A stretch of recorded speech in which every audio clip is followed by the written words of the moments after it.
Your Excellency, let us welcome our viewers and listeners to this very special edition of the Governor's Media Chat. As we know, the Media Chat is one of the numerous platforms used by His Excellency to engage members of the public. Your Excellency, we believe your administration is finishing very strong, not only very strong, but also very well. And we know you will go down in history as one governor who has recorded so many firsts, chief of which is the fact that you are the first governor of Bayelsa State to serve 2 terms of straight 8 years. Sir, we are in the thick of political activities, and expectedly, you are the man the whole state is awaiting and looking up to for directions, particularly with the forthcoming local government elections, which are just a few days away, and most importantly, the governorship elections slated for November 16th this year. Bayelsans are concerned and anxious with the crowded number of governorship aspirants in your party, the People's Democratic Party, the PDP, which many have described as unwieldy. We are just a few weeks away from the primaries, and the people are eagerly waiting to see whether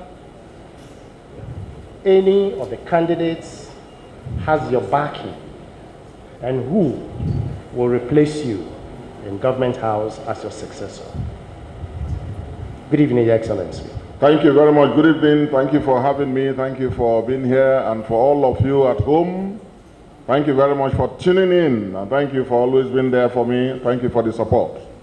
Your Excellency, sir, what is your overview of the present political situation in Bayelsa State, especially the upcoming local government election and the governorship election scheduled to hold in August and November, respectively, sir? Yes, thank you very much. I want to use this opportunity to congratulate all Bayelsans for the new political culture that has come to stay in our state. Anyone who has been involved in the politics of this state will be quite shocked that even at the height of this political season, and with all that is going on, people declaring, buying forms, and going around meeting delegates and meetings going on, you have not witnessed any violence. You have not witnessed any violence. The atmosphere in Bayelsa is peaceful, calm, and orderly. And this is one of the legacies that I will be leaving behind. It's a product of the restoration dream and of my personal political style of inclusion and accommodation. And this is what I'm happy about. So I want to congratulate all Bayelsans. If it were before 2012 and thereabout, you know what would have been happening. There would have been attacks on people's campaign offices and so on and so forth. But I'm happy that the state is growing up, the state has grown up, the state is maturing, the state has matured politically. And generally, taking a cue from our politics of accommodation and tolerance, people are generally displaying greater tolerance. I want to see, however, more engagement on the issues. I want to see people talk about their dreams and their visions. And there's none of them that speaks that I don't listen to, because I'm interested in what our next governor, who is also going to be my governor too, and my successor, has in mind. A number of them, but I want to see more of the issues being addressed as against the politicking and all that. I think all can go on simultaneously. So I'm very happy with that. Your first question talked about the number of candidates. First of all, let me make things clear. The fact that you have about 21, or is it 23? The sale of forms has closed anyway, so about 21 or so candidates feel that the only platform to use, the only platform that can guarantee success, the only platform that makes meaning to our people, the platform that connects with our people, is the party that I lead and the party that I have built is a thing of joy. That tells a lot about the capacity of the party. That tells a lot about acceptance of the party. That tells a lot about the leadership that I and my team and other leaders have given to the party to make it such an attractive brand for everybody to come into Bible. So it's a good thing. It's not a bad thing. It's a good thing. And secondly, it also shows the democratic nature of the system that we run. A number of people have asked me, oh, why did you allow so number of people to buy forms? Why did you allow this person to buy forms? And I returned the question. I said, why shouldn't people buy form? Why shouldn't so person not buy form and express an interest? You see, we have to be democratic. Even candidates, they want others excluded. They want only themselves to buy form. They are scared of contest. They are scared of competition. If I or the party leaders had denied any of them to buy form, would they have accepted it? They would not have accepted it. And in any case, thirdly, it does not lie in my powers as governor to stop any aspirant from going to pay 20 million to buy a form. In fact, it doesn't even lie in the party at the national level to deny anybody who goes before them with 20 million or 21 million and says, hey guys, I'm interested in the governorship of my state and I want to get a form. And they can say, no, you get out, we can't sell to you. So it's a whole lot of ignorance, political ignorance.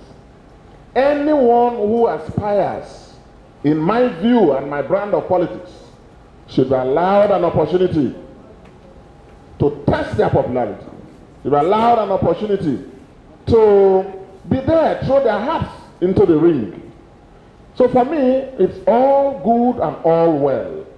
If you contrast it with what is happening in the other party, which does not exist in our state, I don't know if they even have up to 2 aspirants now. So that speaks a lot. That speaks a lot. And for me, in this game, the more, the merrier. The more, the merrier. Having said that, you know, I deliberately decided to stay away, deliberately decided not to make public comments too much because, number one, I'm not an aspirant. I'm not an aspirant. Do I have an interest? Oh, why not? I'm the biggest stakeholder because I'm the one that all of them are fighting to take over from. So I must have an interest. It's legitimate to have an interest. And I've said, just as it is legitimate for every aspirant to aspire, it is also legitimate for every stakeholder to have an interest, to support somebody. Equally, it is legitimate for me, who has built this party, who has rescued it from defeat, who has collapsed all other parties and decimated all other parties, and conquered the political firmament in our state, to make our party clearly the leading political platform. I also have an interest in the outcome. And that interest has to be recognized as being legitimate. In politics, I've always been teaching people that in my brand of politics, all interests, all ambitions are legitimate. It's only a question of how you go about them. So for me, I want to congratulate all the 20 or 21 or 23 of them. And I hear there is also a brave lady, and I'm very interested in that, who picked up the form. How I wish more women picked up the form too. Because I know a lot of women who are very competent, who are qualified as their male counterparts who have gone to buy the form. And I'm interested actually in challenging them at some time to say, why have you guys not gone to pick up the form like the men have done so robustly? But anyway, I think that there's nothing to worry about the number 20 or 21 or 23. Each one of them that has gone to pick up the form is expressing a legitimate ambition. You may not agree with it, but that is a legitimate ambition. And I or the party couldn't have stopped any of them from doing so. Did I have conversations with some of them? Yes. Some of them came and met me and told me that they had this interest, especially those who are serving in my government. And by the way, the large number of people, including people, senior officials, and other members of my government, the restoration government, which clearly has set a mark on all fields, in all departments, that the fact that you see them indicating interest is again a source of pride to me. I'm happy about it. There's nothing to worry about that. It shows, number one, that I have a lot of competent people in my team, and I've built a very competent team. Each one of them that I know will make a great governor. Each one of them. They've worked with me, a number of them, a long time, 4, 5, 6 years, some as long as we started. So I know each and every one of them. Those working in the executive arm, some of them with a legislative background, all of them competent, loyal, hardworking, and they understand the general direction that we are taking our state to. Even for those who are not working directly in the government, there's none of them that I don't know, you know. There's none of them that I don't know. And I have a very positive assessment, positive view of quite a number of them. There are maybe one or two whose politics I disagree with. But again, I'm entitled to my views, including I'm entitled to my reservations. You know, but all in all, I think it's a great season for Bayelsa. Great season, and a lot of decisions that all of us need to make as delegates and as leaders. But like I keep saying, all these interests, all these decisions, including those who are opposed to me, who are framing their ambitions as an opposition to me and my administration, I don't know how helpful that will be to them, because as you know, even if you win a ticket, a nomination, you need a former pepper to lead the campaign. So I don't see how that will help those who are doing that. But I've again refrained from taking on any aspirant, because I'm not an aspirant. They are members of my party, and I'm their leader. I am also their governor. And I'm not in the fray with them. Each one of them that comes will be a governor, even if they succeed, will be a governor after me. Will be a governor after me. So I'm not in contention with anybody or with any stakeholder. What we expect and what we will work hard to preserve is that the rules be followed. The rules be followed. And people will be talking, stakeholders are talking, so many stakeholders that I myself am talking with. Because the reason is that, as I told you people earlier, I said, well, people should be allowed to show their interests. And then I am interested in what the state is saying about each and every one of them. So, since they bought form, since they started these political moves, I have been keenly listening to the state. I have been discreetly interfacing with critical stakeholders. And I'm also looking at the state. And I hear what the stakeholders are discussing with me. I hear even what delegates tell me. I hear what senior players are saying about each and every candidate. There's no one that you take a bank account and you pay money that they will return.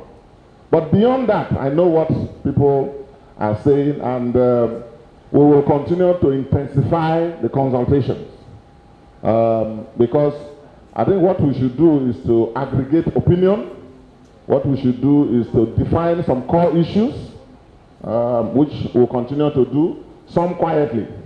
And I hope at some point, maybe we'll come out even open on some of the key issues.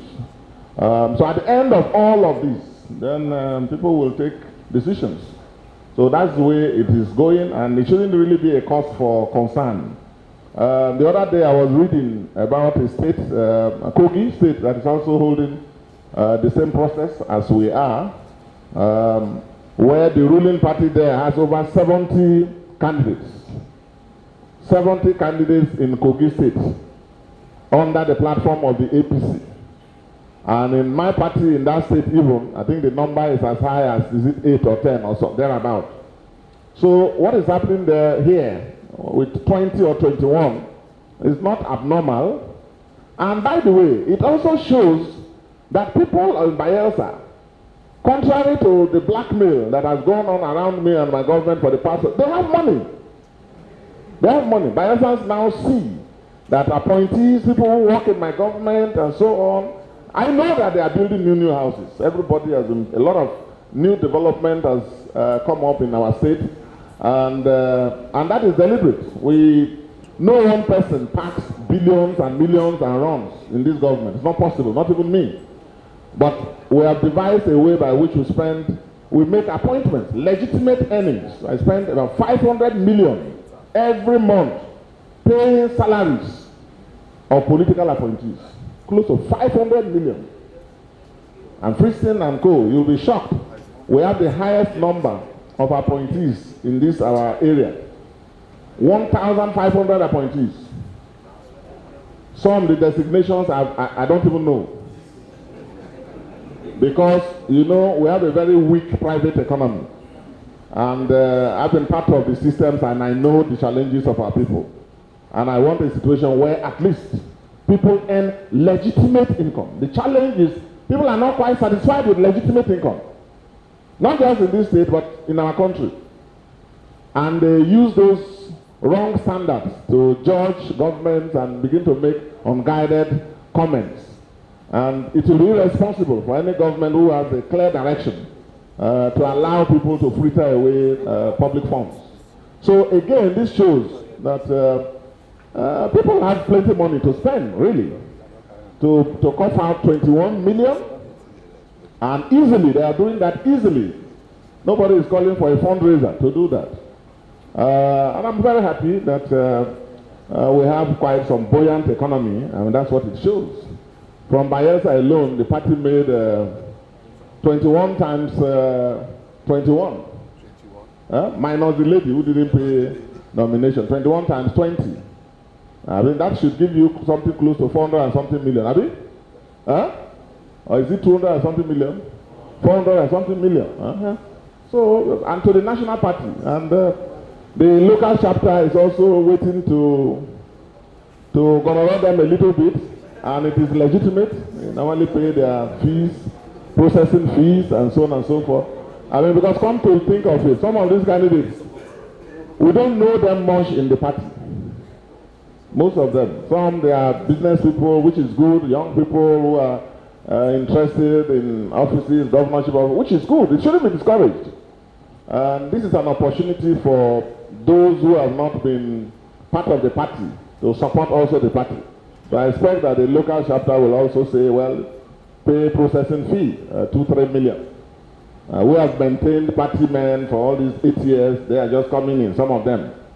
You know, so it's a good development, and nobody should be bothered about it. What we should think of doing is how the rules should be observed, the rules should be respected. And in politics, there is room for consensus building. All of politics is about building consensus. So I expect that aspirants should be talking. I expect that stakeholders should be talking. And I, as I said earlier, I'm also listening to the state on each aspirant.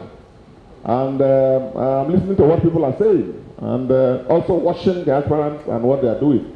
So at the end of the day, if we follow the laid down rules, the results will be clear at the primaries. It will be very clear. Simple majority poll. So there's no cause for alarm. Thank you. Thank you, sir. In the next 6 days, Bayelsans will go to the polls to elect local government chairmen and councillors. Yep. How would you describe the ruling of the high courts in Yenagua and in Abuja, setting aside the ex parte motion stopping the conduct of local government elections and the resolutions the litigants and the defendants took to embrace out-of-court settlements? Well, thank you. what happened was very unfortunate, and it shows the desperation that people have in this governorship election. If not my accommodating and tolerant style, the state probably will be going through turmoil. I know one or two who are planning to create havoc, those who are planning to forge identities of delegates, and I've told the party to take precautions. And as part of their desperation, they sponsored cases, several cases, with a view to stopping the local government elections.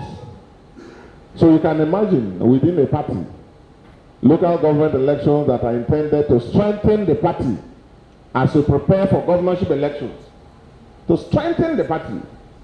They don't mean well for the party. They don't mean well. We know what their real aim is, to some of them, to create disaffection and weaken the party. But they will not succeed. I know that.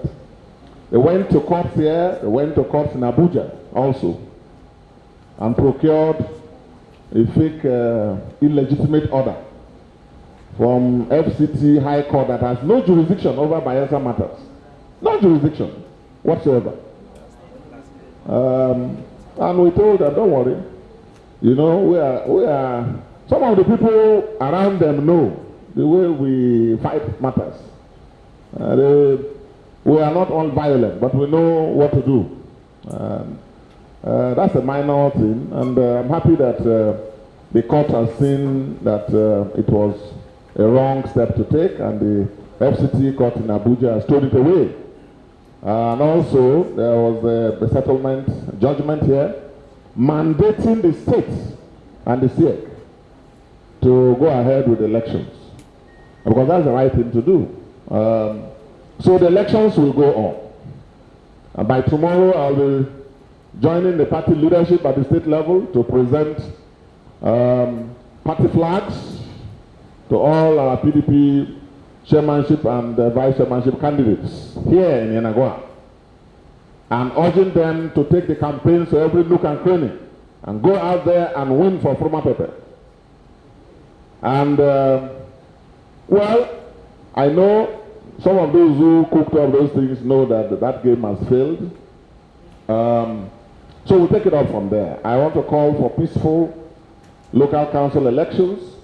The leading opposition party, I think, cleverly boycotted the polls. They are not part of the election. And, well, that speaks a lot about their preparedness for even the governorship elections. There are other parties that I understand are taking part. So I want to use this opportunity to call on all candidates to play by the rules. Violence is the last thing I want to hear. That's not part of my political menu. We know how to out-plan people. We know how to out-strategize people. We know how to out-campaign people, but not violence. We don't go ahead fighting and maiming and killing people. So I'm very sad each time I hear that. But with the mood I'm seeing now in the state, everybody's keen into this tolerant political mode, and that's very good for the state. That's very good for the state. So I expect a similar outcome during the local council elections. I have no doubt that all the PDP candidates will come out victorious. I expect it to be 105 councillors over 105 councillors. I expect it to be 8 chairmen over 8 chairmen. Because I know the strength of the party. And I want to use this opportunity to urge the entire state to vote only for the party and the candidates that they know, who are the candidates of the PDP. So we are ready for the polls, and I expect a favorable outcome. Your Excellency, we'll take the next question, which is going to be asked by Alan Bodatonye of Creek FM 106.5. He's going to look at that question and then do an adjustment to the next question to enable us save time. All right. Alambo, please. Alambo. Your Excellency, will elections still hold in flashpoints in the state, especially Nimbe and Brass local government areas, noting that some residents in these areas are still in internally displaced persons camp? That is the first part. I would still like to take you back to the issue of the opposition party, the APC. They are not taking part. Do you think it will affect the credibility of the local government polls in any way? First, let me start with the last one. It will not affect anything at all. Parties are at liberty to take part in an election or decide not to for their own reasons. Even candidates who are nominated are free to say, no, this one passed me. I withdraw, I surrender. That's allowed. That's allowed. They have made a conscious decision not to be part of it, and they announced it publicly. They announced it for whatever reason.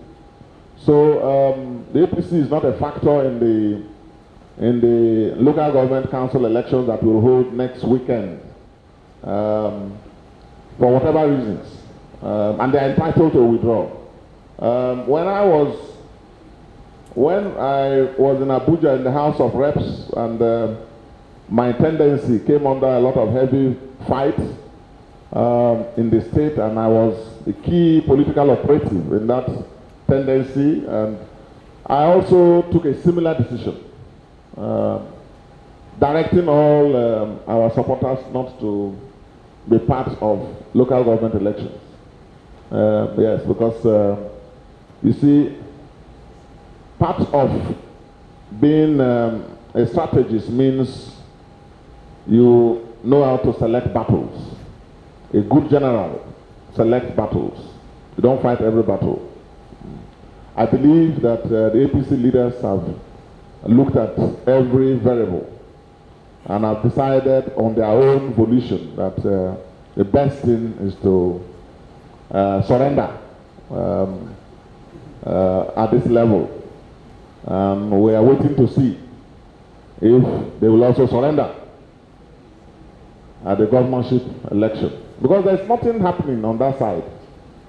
It's not bubbling. It's not bubbling.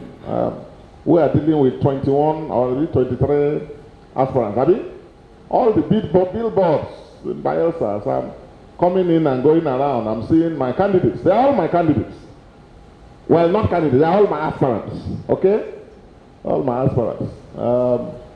And I'm asking myself, where are the APC aspirants? Where are the APC aspirants? I thought they said they have elective offices. Where are the aspirants? Where are the billboards? Where are the campaign posters? Where are the campaign offices? There's virtually no space along this beautiful road we are dualizing and working on. When you drive along, you see all the, and that's a good thing. So they are not part of it. The election will come and go. Winners will emerge, losers will emerge. I urge all to play by the rules. Those who fought within the party to stop this from happening have been disappointed. The councillors and chairmen know what has gone on, and they will be moving into the primaries venue more determined, unfortunately for some people. Yes. The other part is... oh yeah, Nimbe has been a challenge, particularly Nimbe Basambri, not Ogbolowabri. Ogbolowabri has been peaceful. The traditional leadership there, the Mingi and his council of chiefs, my deputy governor, and all, and our supporters have tried to, even in the light of provocations, tried to maintain order, and I'm very grateful. But Basambri, I do some brigandage there that the security system has not been able to contain. It is left for the SEC to make that determination as to whether elections, these council elections, can go on or not. After all, even when people were shooting and running away, the federal INEC was announcing figures. So let's see what the SEC does. Let's see how the elections go on, and we'll appraise it from there. But I agree with you, there's generally greater need for concerted efforts to be made in that area. Brass is not much of a challenge. Brass did very well. The entire island did quite well, except a few isolated cases, which are well documented and about which I intend not to speak for now. Your Excellency. Because those matters are in the tribunal. Yep. Yeah, Joseph McPepple of Royal FM 95.5 will take the next question. Your Excellency, with over 20-something candidates for the governorship elections, and one will be chosen as the flag bearer, Yep. it's normal that people will be offended, and going by the number of candidates, a lot of people will be offended. In order to avoid internal rancor, what mechanisms is your party putting in place to assuage the feelings of some aspirants that may lose out in the primaries? Well, I told even all the aspirants, and by the way, all of them have been coming to tell me, okay, to tell me about their interests. I think almost all of them. Some have not really had the kind of opportunity they wanted to come with people, with drinks and all that. And you know, I live a simple life that does not accommodate too much of that. So for me, that's not important. But almost all of them, I think, have one way or the other, formally and informally, more informally than formally, because of my own style also. They have come to notify me one way or the other of their desire to try to succeed me on the platform of our party. And I've tried to make it clear to them, even in those informal, brief conversations, that, you know, as they know, only one person can emerge. Only one person will emerge. 20 or 21 aspirants cannot be flag bearer. At the end of the day, only one of them will emerge. It may not be the strongest, the person may not be the richest, the person may not be the oldest in the game, the person may not be the oldest in age. So, I mean, but at the end of the political process, because it is a political process, only one will emerge. And I believe that all the aspirants, generally, for me, anytime people ask me, I speak very well of all of them. Because I believe that that's the right thing to do. First, I'm their governor. Second, I'm their leader of their party. They are all my subjects and members of the party that I've had the honor and privilege to lead. And thirdly, I don't believe in running down any Bayelsan. No, I don't believe in running down any Ijo man. Don't believe in doing that. So, yes, when I'm campaigning and fighting against an opposition party, yes, you know I do that a lot. Do that a lot. That's how I've decimated the other party in this state. But generally, my assessment is that all the aspirants on the platform of the PDP have the maturity and what do I say, the experience, even for those who are new in the game. There are some veterans in there, but there are also some new ones, and the young shall grow. The young shall grow. And that's why it's important that we don't stifle ambition. I don't like it. I don't like it at all. I operate an accommodating, tolerant political system. That's how you can contest an election against me, and I can appoint you to work with me. And I've done that over and over. I don't, once elections are over, for me, it is over. But don't get it wrong. I will fight hard when you are an opponent. I will fight hard to defeat you. I will fight hard to defeat you. And God help you if you survive it. Because I will fight hard to defeat you. But no violence to you. No violence to your family. No violence to your friends. But I will campaign you out. I will over-strategize and make sure I win. But after that, that's the end of it. You become a brother. and a friend. But until that happens, they're an opponent, not an enemy. So I believe that a number of them also have that understanding. There are some very old hands in the race also, and if they lose, it's not the first time they will be losing. So they understand. The younger people, if they don't make it, they will learn from the experiences of the older ones. And people should know that if you run an election like governorship, which the stakes are very high, you mustn't win at your first trial. No, it's actually a miracle if you win at the first attempt. You know, you try and keep trying, provided, as I always say, you don't use violence. Most people in this state don't know that between 2000 and 2003, I ran for the governorship of this state. Most of you don't know, or have forgotten. Yeah. Under the platform of then the ANPP. Huh? Yes. I sought to challenge DSP and Dr. Jonathan as deputy governor. You know, in this state. You know, but my party, I lost the nomination. I lost the nomination gallantly to Professor Bowie. You know, myself, Chief Dokola, a veteran leader, was also there, and so on and so on. So in politics, you learn, you rise, you fall, you make your mistakes, you rise again, and you try again, and that's the way it is. Provided you don't use violence, and provided you also don't do what most of our people do, which is always fighting. No, it's not always about fighting. If you try and it doesn't work, you don't pull down anybody. You don't try to bring down your brothers and your... No, you don't do that. You go back and try again. Support people.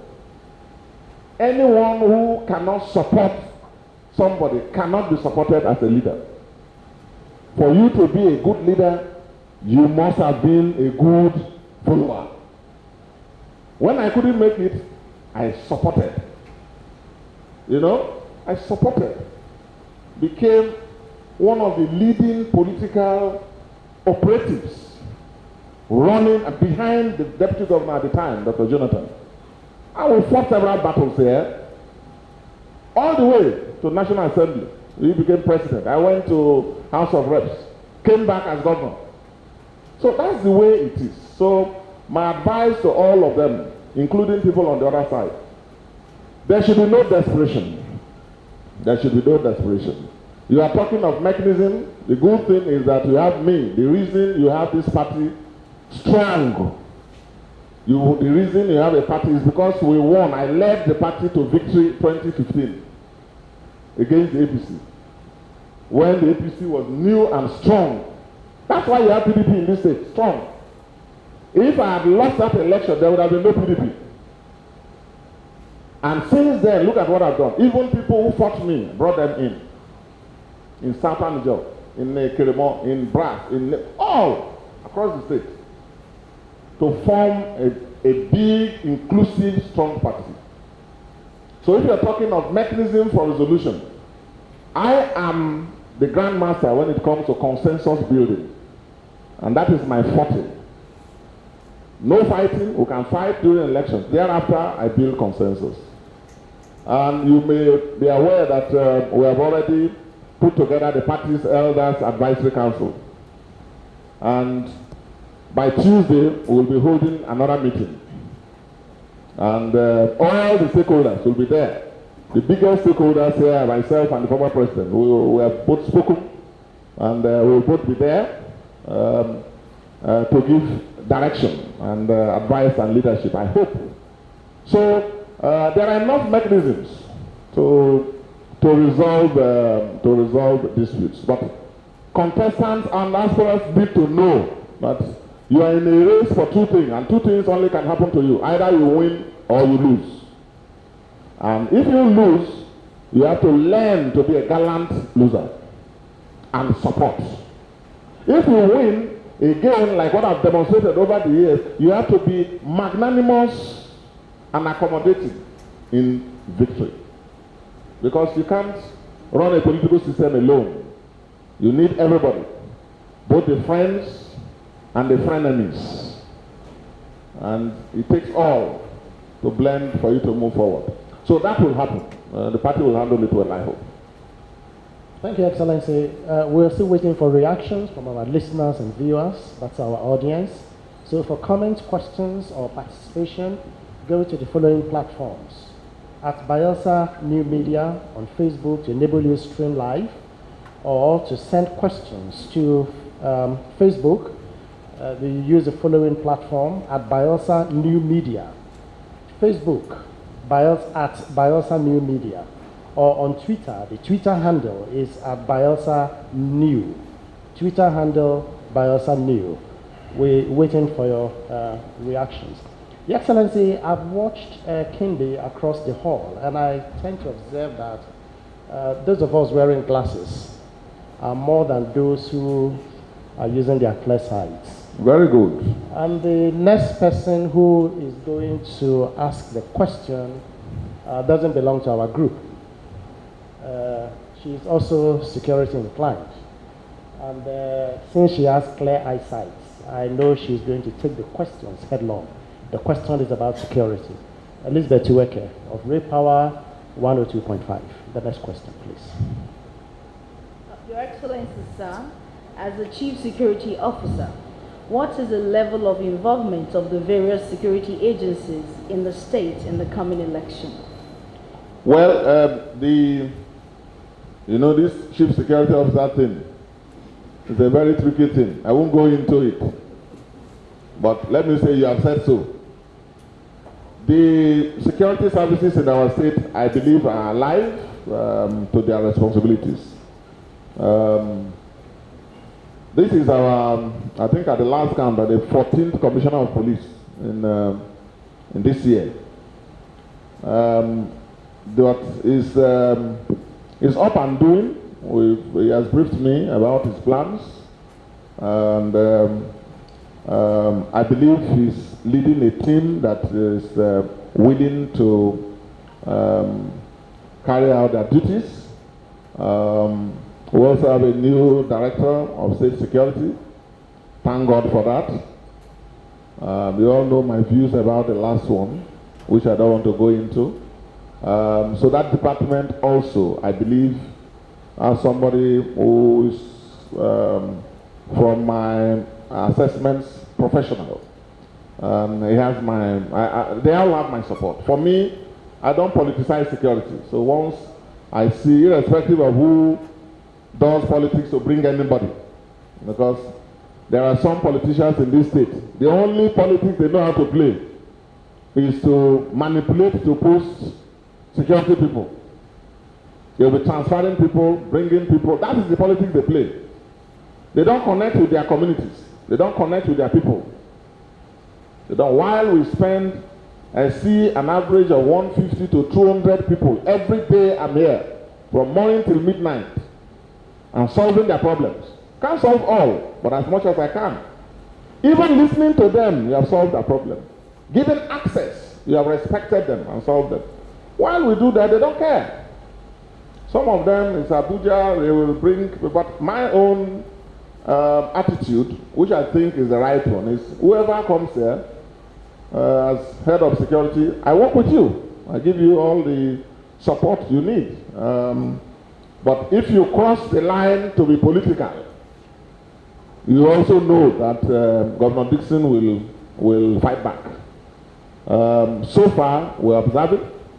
And so in respect of the local council elections, I believe that the security services are all well prepared now. And next weekend, I look forward to a hitch-free ceremony.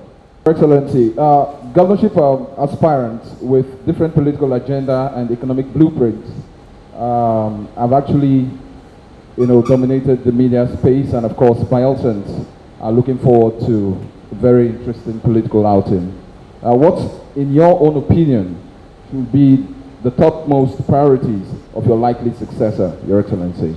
Okay, well, I like that question because for me that's the key thing as against names, and we'll get there very soon.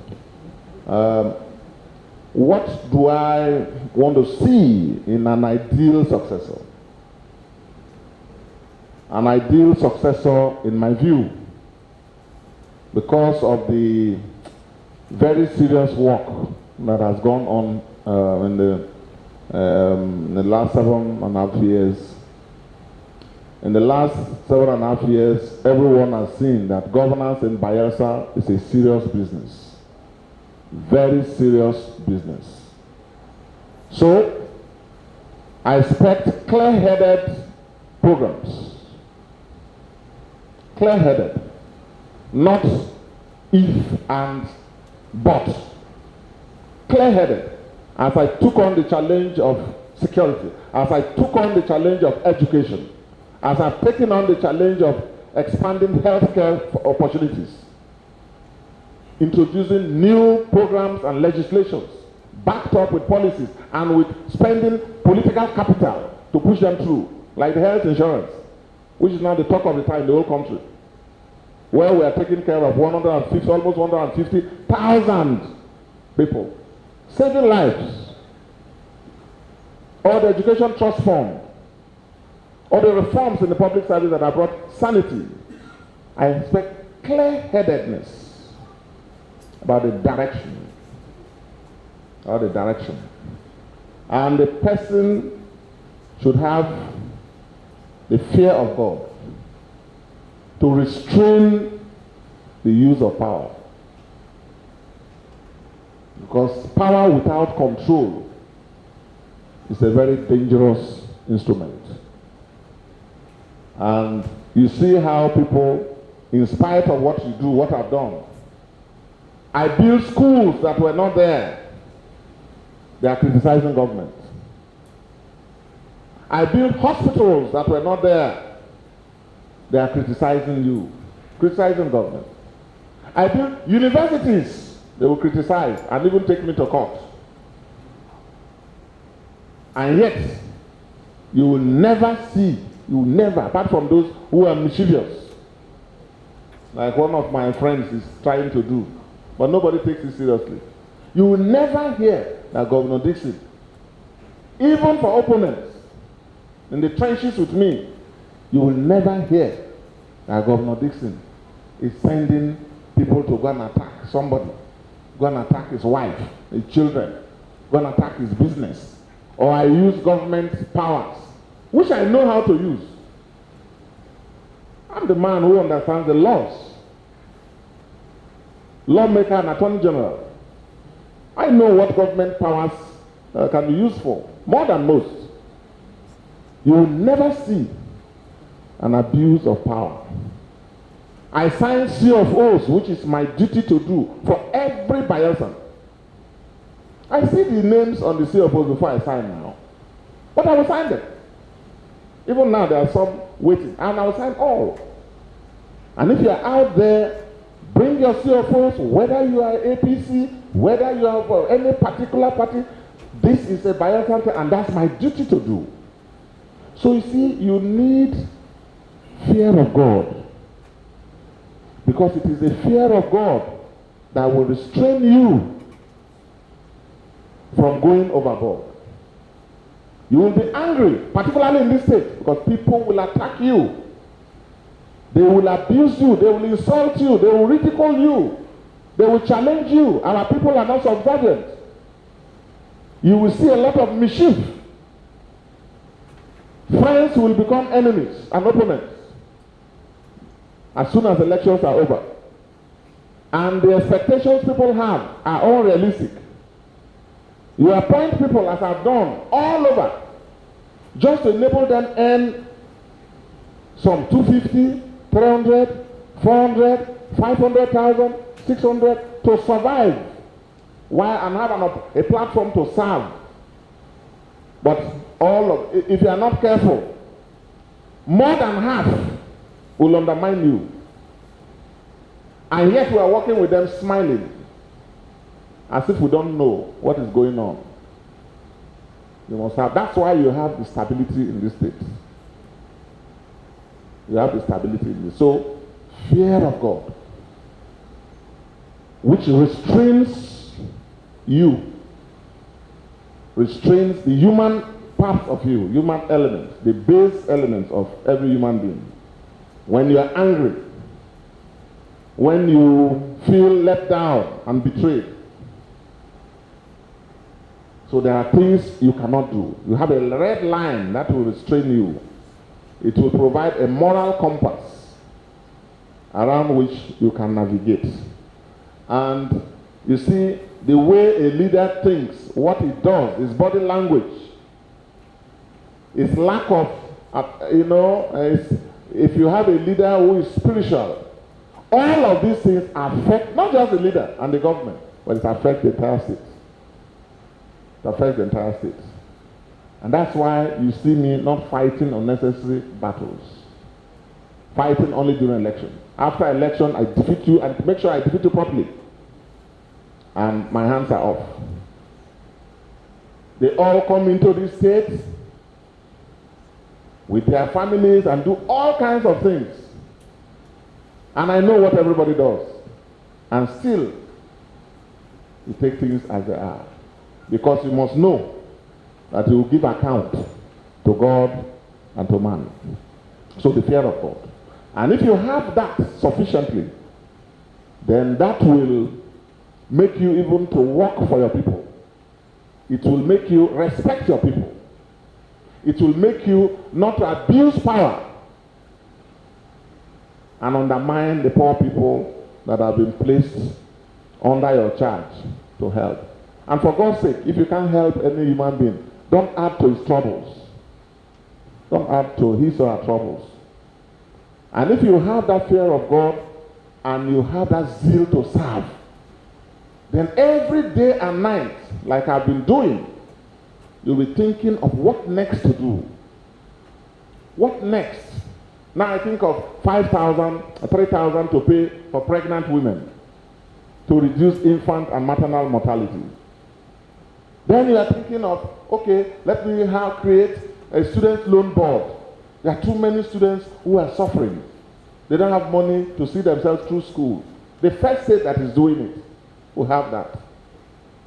Then you say, oh, let me have an education trust fund. Let's take a little bit from everybody and pool resources for education. Then so let me take from poor people whose parents I don't even know.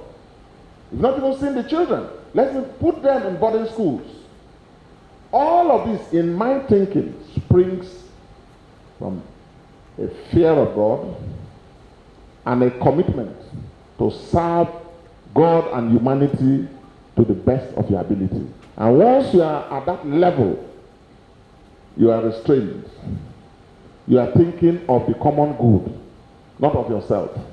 Because in this state, everybody who is supporting all these aspirants, very few of them are doing so for altruistic reasons. Very few of them are supporting them for the good of the state. Some are supporting some aspirants actually for very terrible reasons, for bad reasons. They want to fight. So imagine that. They are not doing so because they believe that the person that can be a good governor, they feel he can fight. So, and I have been part of it. I know all of them. There's no politician in this state, in every village, that I don't know. I know, and most of them, I know what motivates you. You come to me with a straight face talking, I know what you have done before coming to me, and what you are likely to do after speaking with me. And that is why I'm not manipulated by anybody. And you have seen one other thing. You can identify the center of authority, which is me, the governor, that you all gave mandate to. So you engage with me. There's nothing like a brother running government, this one running government, this one another cell running government. We don't do that. That are so reduced in this state. So if you are asking of qualities I want to see, fear of God probably, number one, because that's actually the strong foundation you need. it will propel you to greater service. Because as I believe, you serve God well when you serve humanity well. That's actually a motto I've adopted for my foundation. I will talk briefly about my foundation, I hope, before we close. Now, you need, as I said, clear-headed agenda. When people were opposing, they didn't know where I was going on education. At my inauguration address, I had not assumed office. I didn't even know how much the state had. I said, education, education, education. Clear. I said, look, propagation, defense of the joint national interest will be central. From day one, there's nothing I read in my inaugural address that I have not achieved. So clear-headedness, not politics, not political, long statements that... And I said, look, I will expand the frontiers of infrastructure. Our wealth is in the sea. Our wealth is in the ocean. But you can't talk of that wealth if you can't access it. That's a tragedy. So you must have an airport, which we are suffering to fund. Suffering to fund. And we must take a road to Ekirimo, which I took over from the NDDC from Badabri. They were supposed to have done it to Ofoni. They stopped at Badabri. I've taken it at great cost. You have to access from the west, we get to Agay. You have to access from the central, we get to Kulama, Kubie. And the east, there, still a lot of work. A lot of work are done, but still plenty work for the next government. The shoes I'm leaving behind are very big. If Bayelsans don't know because of politics and personal interest, posterity will know very soon. I've started a lot of key things that the next government will need clear head and an agenda. Simple, not a complicated thing. Not a complicated thing. Then I want to see courage. Courage to stand by and defend our people. The Bayelsa interest, the joint national interest. And the governor of this state must be available to identify with the right causes within our region and across our country without fear. And never be somebody that can be intimidated. I will be sad to see a governor of the just only state become an errand boy of anybody other than the joint national interest. And the Nigerian interest insofar as it conforms with our own interest too. I tell you what, at very difficult times when people run away, you know the positions that have been taken. There are people that you will give a microphone to, even pay them, to make a comment when the former CJN was treated the way and manner he did, and they will run away. But your governor made your position very clear, and no apologies. When I hosted ethnic nationalities, Afenifere, Ohanese, Ndigbo, Middle Belt, and the Pandef, and all the other groups, I know some people who want to be governors of this state carried those clips and sent it to people in Abuja. You see Governor Dickson? You see this man? He's working with these people. Is that. And for them, that is politics. So I know things that, of course, with my position. And so I will be sad to see the governor of Bayelsa, the only justice, playing just politics and nothing else. And that a governor cannot, in this state, take a position, no matter how inconvenient that position may be to him or his political calculation. Then I'll be very sad. Chief Alamesi did that. Ended up paying a heavy price. But that's the right thing to do. Our people are oppressed. Our people have a lot of issues. We have a lot of stories to tell this country. And the governor, as you have all seen in me, is our chief marketer. Just as I'm marketing and repositioning this state for development and prosperity, so also when it comes to speaking up for the Ijaw nation, I have not been found wanting. And that is the tradition I want to see. I want a man who is courageous, who is not anybody's boy, who is not an establishment good boy. I don't like that. Not personal, but for me, this is fundamental. I want my governor, when I'm no longer here as governor, I want my people to be safe.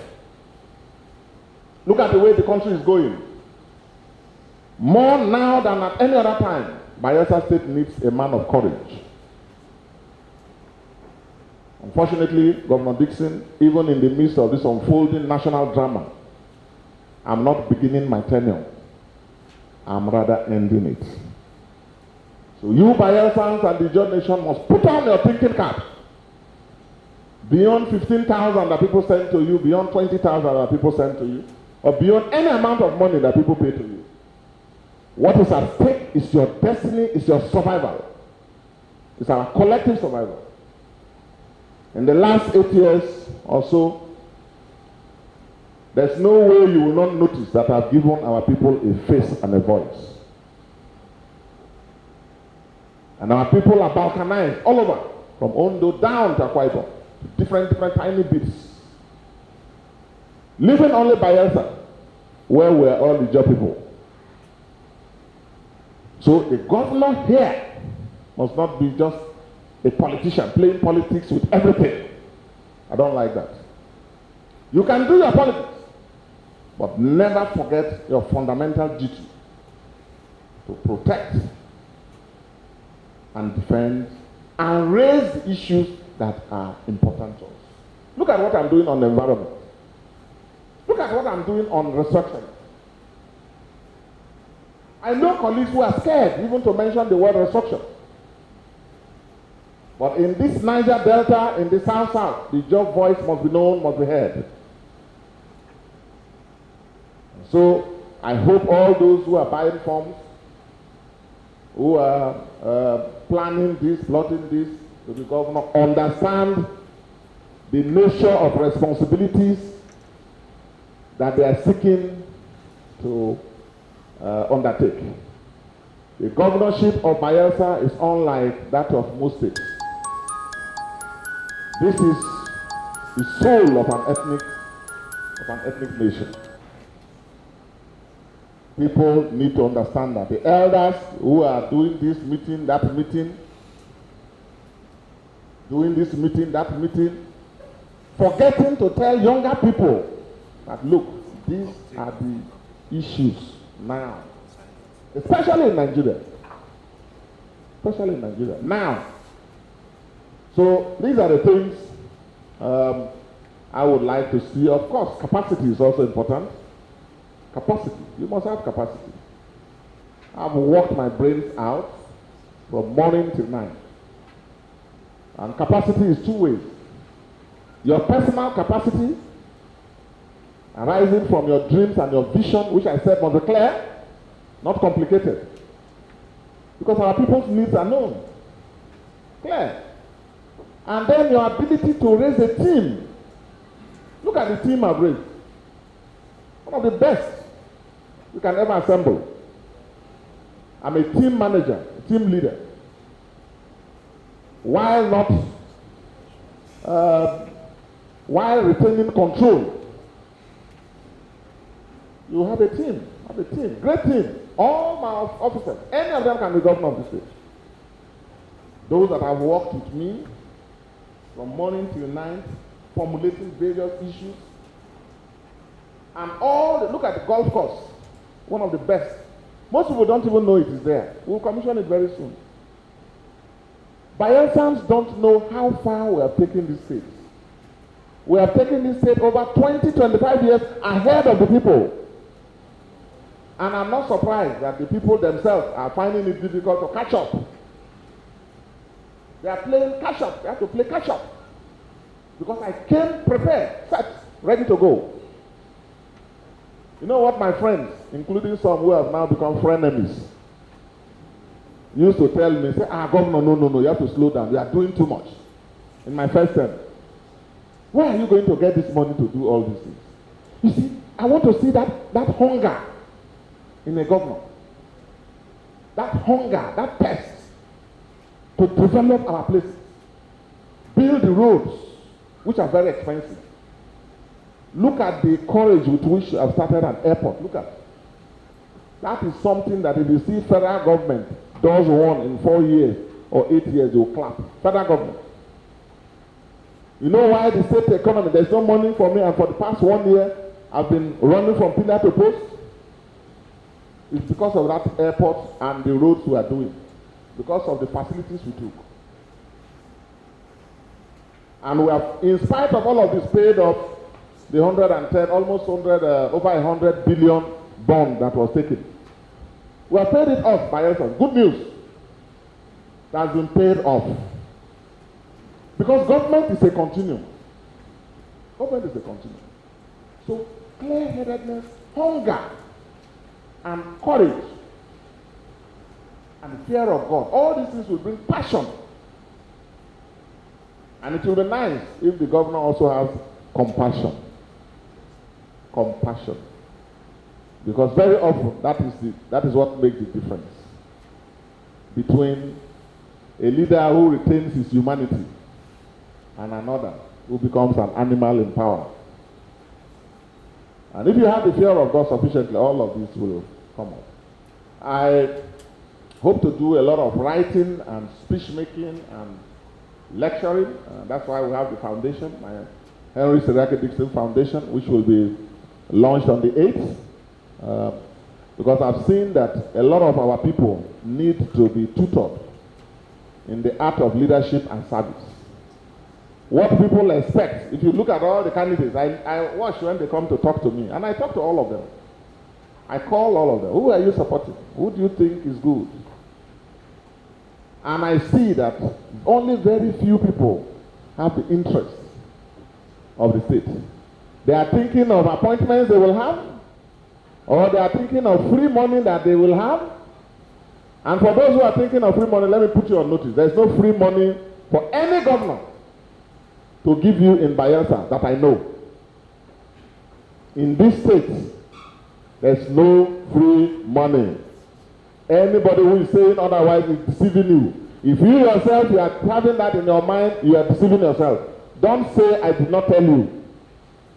After the elections, and I've handed over and I'm in Toru-Orua, where I hope to stay, you yourselves will remember what I'm telling you. For those of you who don't kill for anybody, don't do anything untoward for anybody. Nobody has any power to make you, has the money to make you a billionaire or millionaire. No. The little resources we have after paying salaries, the governor, whoever comes, if he has a clear agenda, will use it to build more schools, support schools, build more roads, build more hospitals, invest in peace. And another area which we have done quite some work, which I expect the next governor to advance. And we have a lot of initiatives. And I'll put all of these together as by way of handing over to advise before I leave. Is the economy. Is the economy. Look at how I came up with this idea of a microfinance bank. And it is helping people. We're building shops and so on, but the money has not been there to finish them up and in the number that I want. We're building the eco-industrial park. The plan is set, we have made some investments. But the economy is so bad that we won't have the resources to complete it. If the airport comes alive by this month, next month, flight starts, and we commence work, as we have done in the seaport, when these things are ready and the government has a clear idea on that, then prosperity will flow. Industrial park companies will come, IGR will increase. Bayelsa economy is under a lot of stress. People may not know. It is under a lot of stress because unlike some of our states who are almost getting the same derivation amount, their IGR is about 10 billion up. Our own, I've just fought to raise it from 60 million, 100 million to about 1 billion naira. And yet, I've signed executive orders and laws by which percentage, 5% goes to health insurance or 10%. Another percent goes to education trust fund. Another percent goes to student loan board, and so on and so forth. Because I'm here to serve the common people. So there's no money here for anybody for those who are planning to sell their houses and mortgage houses to contest the governorship. I don't see the governorship is very the optics. If you look at it, some people will see the siren, but the challenges are very, very serious. So, Lichman, I like that question in terms of, was it you asked the question? Yes, good Anderson. The issue of what do I want to see in the next government? I think I've answered it as robustly, as comprehensively as I think I can. Although, of course, there is never always there are always things we can put together, but as opposed to who, this is a better answer. Thank you. The new Yanagwa city is to be launched on Wednesday. Yeah. So could you please explain the concept of the project and how much preparations are for the project at the moment? Well, thank you very much. You see, these are the big ideas that I've introduced. The big ideas. Airport 3.5 kilometers. Big idea. They talk of a medical university. Big idea. University of Africa. Big idea. Schools, boarding schools, feeding, and so. Big idea. Now, right now, we're building, apart from the hospitals in the local government areas, 60, 70 bed hospitals, which we want to see in every local government. We have already 5 completed. They are doing the equipment. Equipments have come from the US. We are putting them in now. One of them, the one in Sakbama, which is going to be Mother and Child Unit of the University of Africa School of Medicine. We may commission it on the 8th when some of our leaders come visiting. I hope they are able to finish it up. We are now building model health centers with medical quarters in the 105 wards of our state. People don't know these investments going on. They don't know. So, the new Yanagwa city is another big idea. Governance is about big ideas. And I came with big ideas and a big heart to push them through in spite of everything else. No money in a recession. Pushing it through. Now, the new Yanagwa city is one of the dreams I had when I took over and I saw our beautiful terrain and saw the old Yanagwa city that is almost like a slum. You know, our people, we have the laws and the rules and have created even more agencies like development control agents, but they don't comply with it. By the time anywhere they see land, they just point at it, pay money, and then they will build anything. They don't know that there has to be approval for building, they have to be, they don't care about all of that. So, and you know, because we are a forgotten people, so I know I'm also very patient. While showing them the new way, we are patiently moving them towards the new, away from the old. So, we want a planned modern city. Planned modern city. And it is possible. In that planned modern city, which we call, which I christened it, the new Yanagwa city. That is the most ambitious development project that I've seen around here. There are over almost 2,000, close to 2,000 plots there, GRA plots. Yes. And it's for all Bayelsians. And again, let me stress this. It is for all Bayelsans. We announced it over 2 years ago. Up till now, I'm told they have few plots left. And I have a team of hardworking people who are handling the communications and the sales. So for those who are still interested, go and pay, I think it's about 3 million. I signed the CFOs for you. Application forms, maybe some few hundreds of naira. I want it open to all Bayelsans and all Niger people, all Nigerians who want to live with us. In the new Yanagwa city, you have the golf course, which is going to be, it's already one of the best golf courses in the country. One of the best golf courses.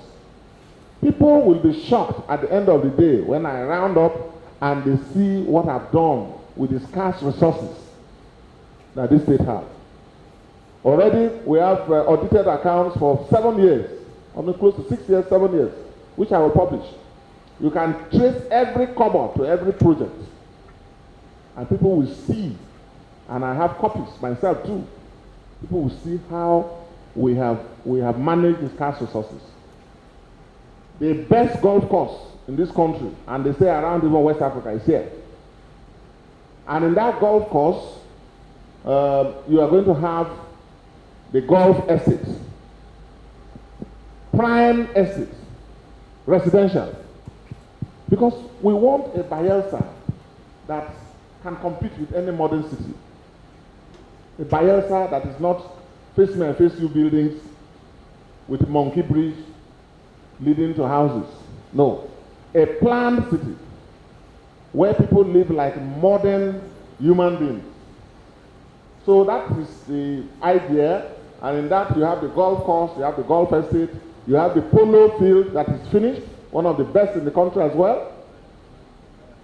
You are aware that you have the heliport there. About 6 to 8 helicopters can land and take off. So you can come without coming through any road. You can land anywhere, land here, and enjoy yourself, play golf, play polo.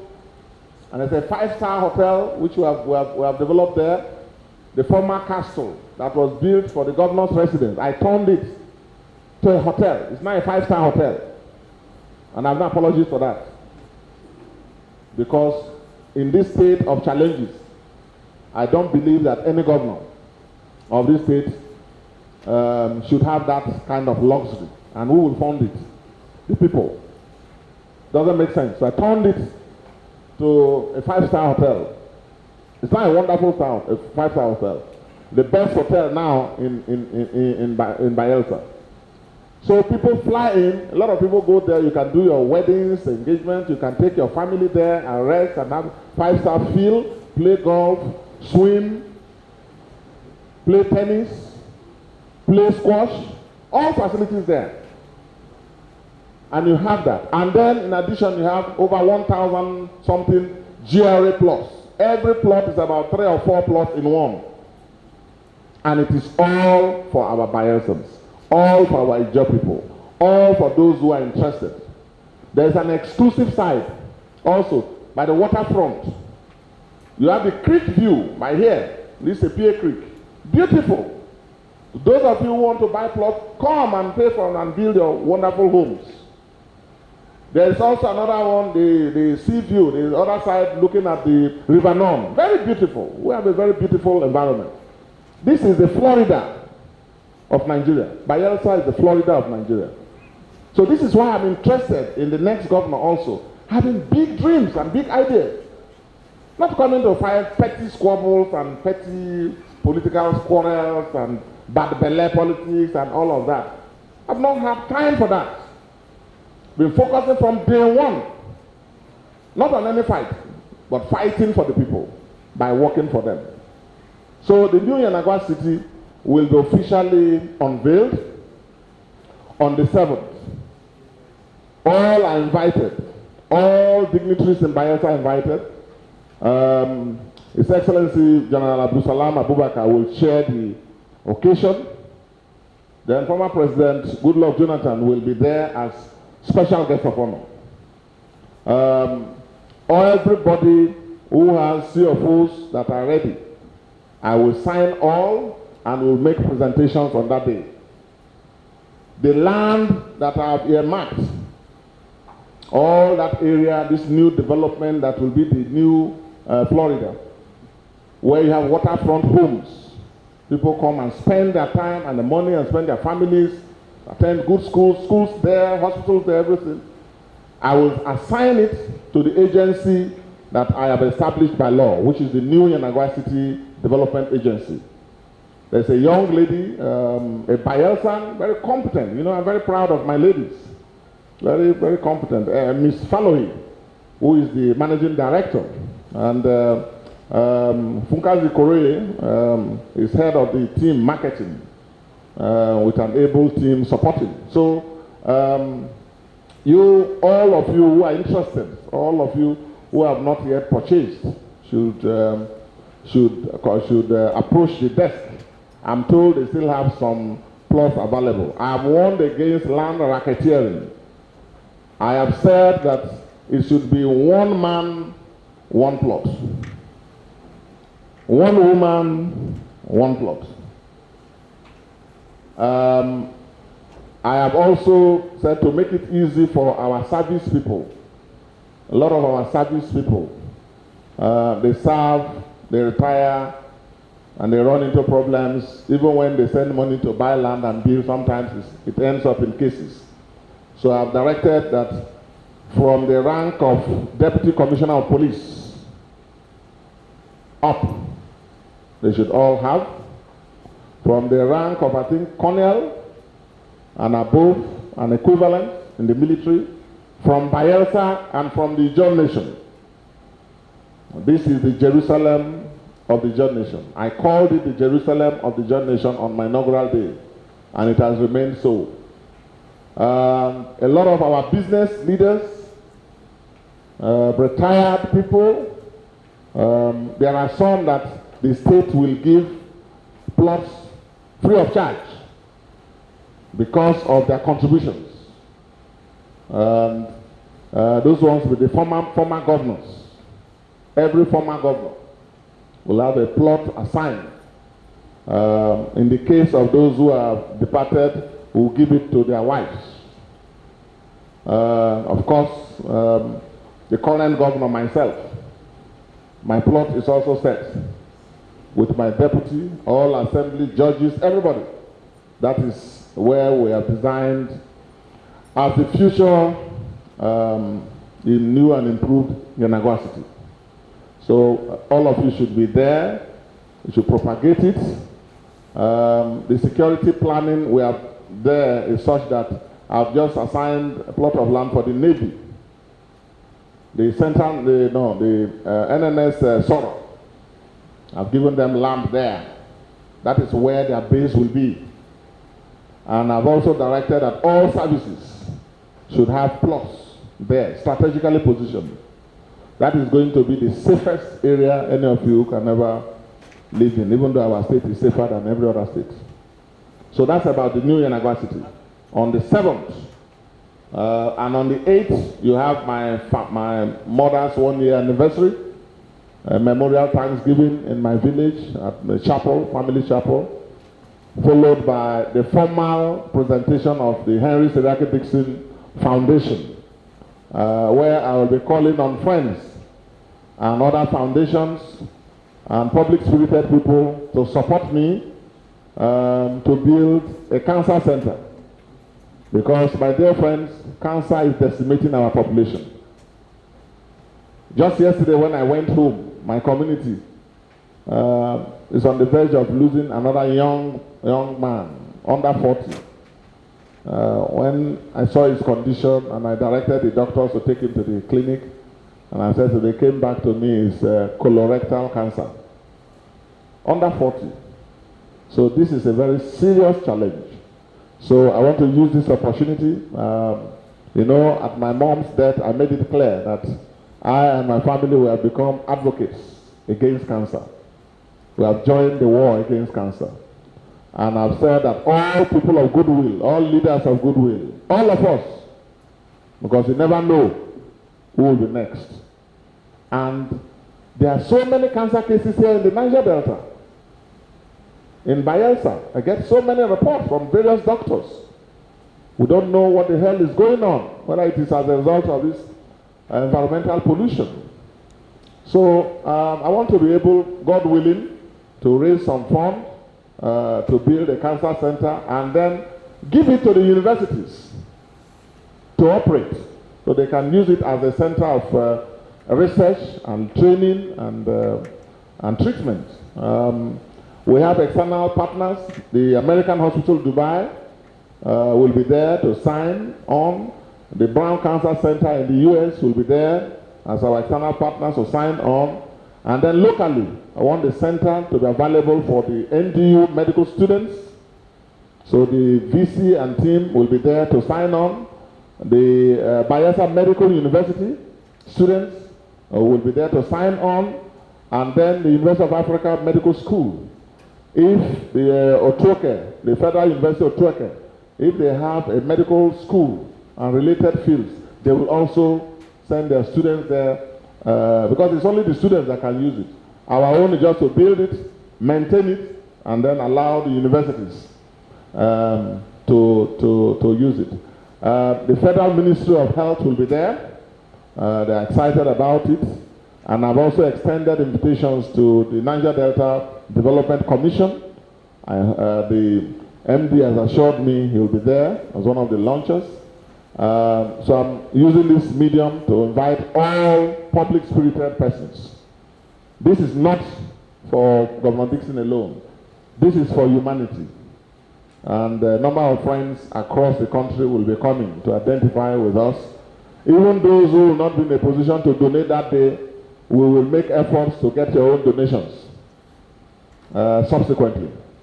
So that we will start the foundation, the building. The plan is ready. The land is already prepared. In 1 year, our plan is to get it set so that we can commission it under 1 year. So that we can promote early detection. Early detection. If possible, I want as many of our women to go there for regular screening. As many of our gentlemen who are above 40 to go for their prostate scans. Because these are the common problems that we have. You know, let's not wait for people to come down with end-stage cancer. I didn't know my mom had cancer until I took her to this diagnostic center. This diagnostic center is saving lives. Saving lives. As well as the specialist hospital and the other facilities were built. Now with the health insurance, people don't, if you are on that health insurance, you don't spend much money. So please take advantage. All of you, go and enroll. And they are doing very well. Close to 150,000 enrollees. People do operations, deliver without spending a kobo. But when I started it, they were all abusing me. When I started it, they were all abusing me. So go and key in, even those of you who are privately employed. And they now have money over 2 billion something, which they have invested. This is the power of positive thinking and big thinking. It's happening in the education sector too, where the Education Trust Fund now has so much money they're investing. Power of big thinking and the courage to push it through in spite of all odds. And that's what I want to see in the next government. So 7th and 8th are going to be very busy days for us because of the importance of this cancer. Former President Obasanjo will be there, confirm his attendance. General Abdul Salam will be there, and former President Jonathan, who is Maoga, will also be there. His foundation will also, I think, collaborate with it, because this cancer thing is a very serious thing. We have lost so many promising people to cancer. Even as we speak, there are people on their deathbed. Some have cancer, they don't even know.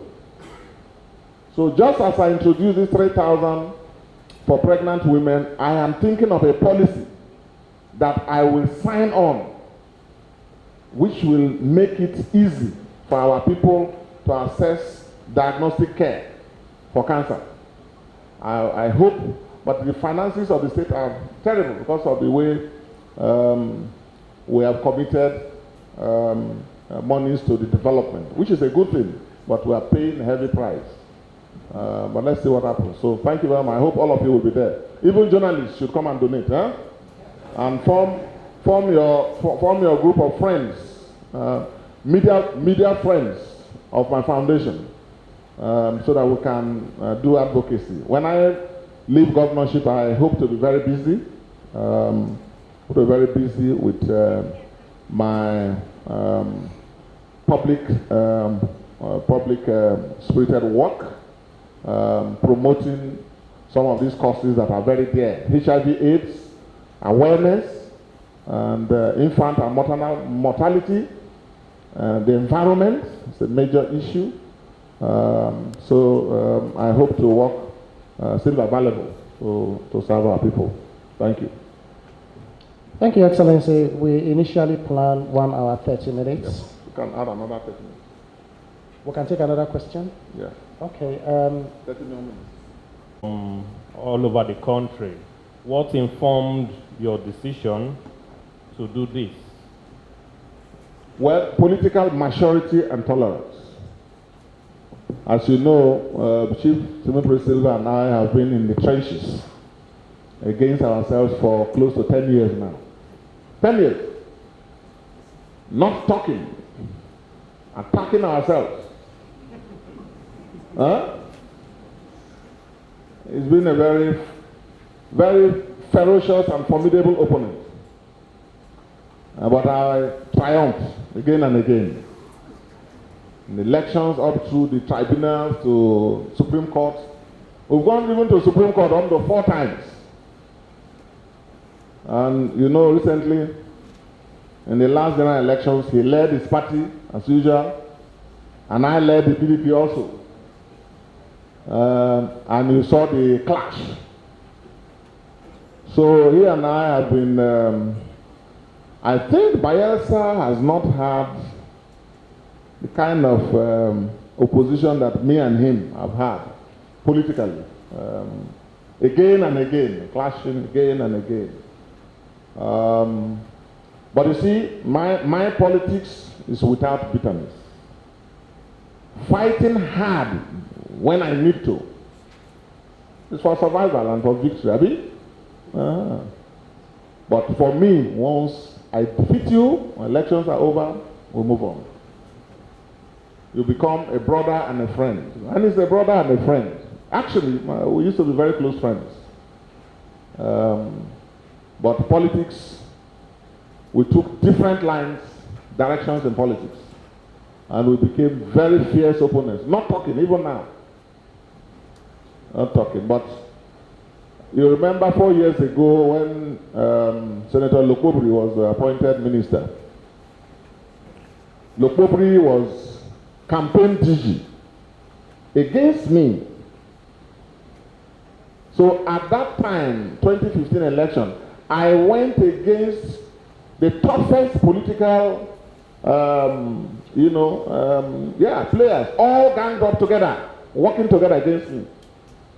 You had Lokobri as Director General and Minister, and Toru-Orua Silva as candidates, and Chief Timmy Alive in the APC, with several others who had decamped to APC. And I took all of them on, and by the grace of God, and with the support of our people, emerged victorious. So, even after that, you saw how I congratulated and directed the National Assembly members from Bayelsa not to oppose Senator Lokobri. Senator Lokobri never even had the grace to issue a statement thanking me. And of course, it didn't stop him from being a political opponent. Nor do I expect this to stop Silva from being an opponent. But Chief Silva, after I gave the same directive to the PDP senators not to oppose, because I don't believe that, we can have our local fights, but the man has worked for his party and his candidates, and if his party and his candidate recognize what he has done and they are loyal to him. For me, I admire that. I like loyalty. I've not seen enough of that in my systems. I've always been loyal, fighting for people. But sometimes I don't receive enough loyalty. So when I see people display loyalty, consistency, I like it. I commend it. In any case, we shouldn't be exposing our local issues and escalate things and so on. So I directed them. And after that, I think the following day or two, my press team brought his reaction, which was quite gracious too, appreciating me for my openness and my tolerance and maturity. And let's see how it goes. I wish him the best. And you see, even as we fight and oppose ourselves at every turn, you know, he's a former governor of our state. Yes, you can't wipe away that historical fact. So I also believe that, you know, that office of former governor, that office of governor must be respected. I wish him the very best. And expect that he will use his position as minister. And I really pray, Bayelsa wants him to have a good ministry. That is my type of person. I don't have bitterness in my politics. I'm in this for the public good. Bayelsa would like to have a substantive ministry, not a junior minister, or as they used to call it, minister without portfolio. Bayelsa would like to have a grade A ministry, and as former governor, I expect that he will use that position and the leverage and his contacts to bring development to the state, to add to what I have done. This airport should have been a federal thing. This airport should have been a federal thing. But I've had to borrow money, 50 billion, 60 billion. Now, every month, because of the ISPO, after we pay salary, they take that one, we don't have any money. And people don't know. We are making a sacrifice for the future of the state. Generations will not know the pains that I and my team are going through. If you take short-term funds for long-term infrastructural development, it's very painful, particularly in our current economic situation. It's very tough. So we need federal support. I don't mind if the federal government, look at all the roads we are even doing that are meant to be federal roads. Look at the roads we are battling to do, 30-something billion. Every month we are borrowing money to pay Setaco now. We are borrowing money to pay CCC in Oporoma. They are very unfair to this state. And I keep talking about this, you know. So I expect that as federal minister, he should have a good ministry that will enable him not to do anything for me as Governor Dickson. No, I won't be at anybody's mercy. My lifestyle does not, I don't need much. I don't need much. But he should be able to support people and impact, most importantly, on the development of our people. The former minister, Senator Lokobri, the only thing we saw about him was attacking states for building an airport. And he will wake up and say one kind of funny thing, outrageous things, planning with EFCC to embarrass public officials, planning with police to come and harass people, those kind of backbelly politics.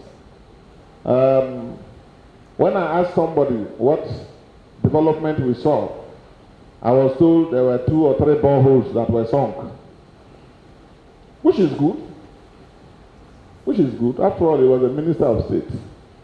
So this time around, I would like the state, for the interest of our people, we would like a a grade A ministry for him. If we were to choose, you know, it's not our choice. But anybody who is a Bayelsan, by the standards I've set, we give support. When Professor Brown Bafa was appointed, you saw, I congratulated him and thanked the president for appointing him. When Cindy Wabote, Engineer Wabote, was appointed by the president as executive secretary of NCDMB, I congratulated him and thanked the president. I know those who nominated him. I know the relationship Cindy has with them. But for me, once you are governor of this state, your mind should be broad and open to support and encourage every Bayelsan and every Ijoman. And for me, that's why I did what I did. He's in his party and I'm in my party. And I believe that in no distant time, we shall lead our respective parties to another clash. And I know that if we are to play by the rules, the outcome of that clash is already a foregone conclusion. So, politics without bitterness. That's why I did what I did. Your Excellency, in broadcasting, this is what we call overproduction. Having exceeded the time. But if the head of the station says, go ahead with the program, we'll continue. Just like the way His Excellency said, okay, he was going to take one more question, which we did. Your Excellency, I guess we have exhausted all the questions. And if there are... I said I was going to tell you a name, not so. Have you forgotten that? I thought you were all eagerly awaiting that. Huh? You don't want to hear the name again? But the whole state is waiting to hear who I'm supporting. Huh? That is a good thing, not a bad thing. We heard the voice of the majority here. Say, Your Excellency, go ahead. Are you all waiting for the name now? Yes. Okay, you have your writing materials? Yes. Okay, I will spell it. Are you ready? Yes. The name of the candidate I'm supporting is... Are you ready to write now? E V E R Y B O D Y. What is it? Everybody? All right, for now. That's the name of the person I'm supporting. Consultations will continue. Well, His Excellency, having made his, do we say nomination or adoption or shown his support for that name, let's put our hands together for that name.